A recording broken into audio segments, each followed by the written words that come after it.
Europe के कृषि बाजार से एक अहम अपडेट सामने आया है, जहां जर्मनी के गेहूं उत्पादन में इस साल हल्की गिरावट देखने को मिली है।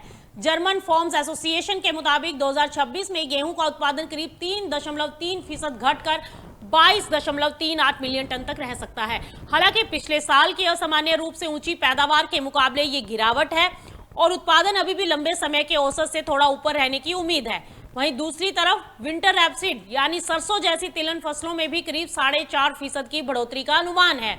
उत्पादन बढ़कर 4.15 मिलियन टन तक पहुंच सकता है, जिसकी वजह है बढ़ा हुआ बुआई क्षेत्र और अनुकूल मौसम।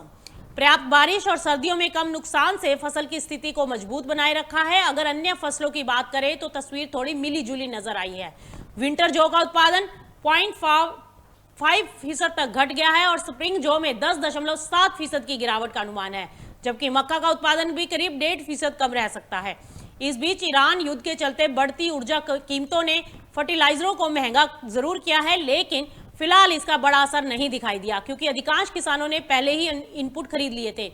हालांकि अगर कीमतें और ऊंची बनी रहती हैं तो 2027 की फसल के लिए जोखिम बढ़ सकता है।